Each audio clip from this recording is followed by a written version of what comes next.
Hello, this is the next of my vlogs looking at the technical model of the back squat.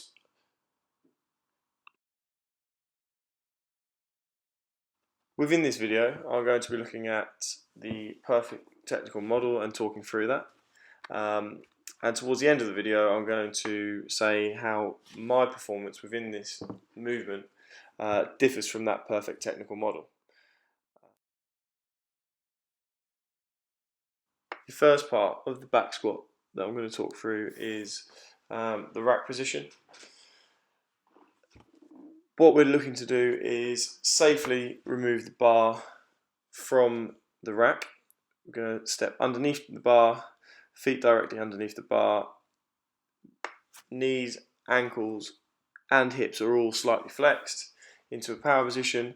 We're going to take a deep breath before lifting the bar off the rack with our hands wide enough so that our elbows are almost at a 90-degree angle, or approximately at a 90-degree angle, with elbows positioned underneath the bar. After the deep breath, we're going to powerfully push the bar up out of the rack and walk back into our start position.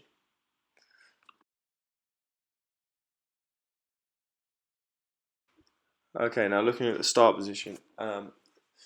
Firstly, we're looking for our head to be up. We're looking to pull our shoulder blades back with a high, tall chest, pushing our chest out. With our feet, we're looking for them to be slightly wider than shoulder width apart, with our feet externally rotated.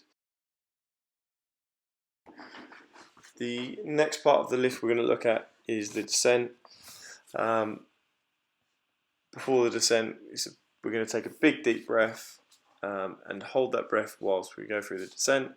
We're going to tighten the lower back and brace the abdominal region. We're looking to pull down on the bar, making sure that we maintain our foot position so that our knees are tracking over our toes.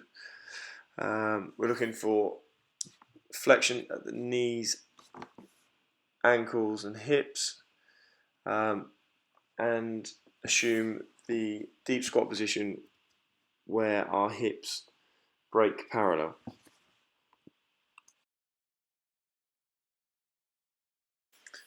At the bottom position, we're trying to maintain our head in an upright position, chest out, elbows pulled back,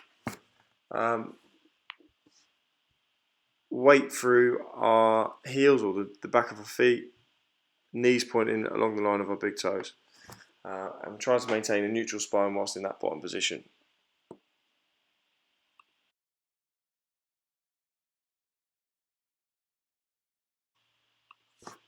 The final two parts of the lift we're going to look at are the ascent and the re-racking of the bar.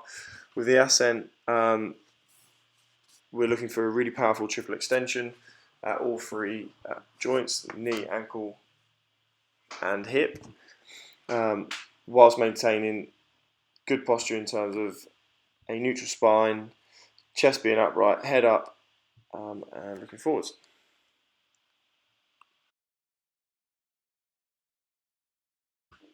The final part is the re-racking of the bar.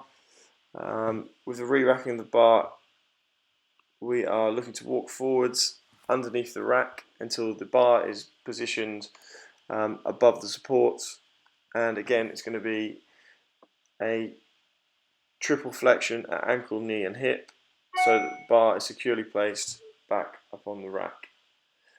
At no point do we want to lose any form again at lower back.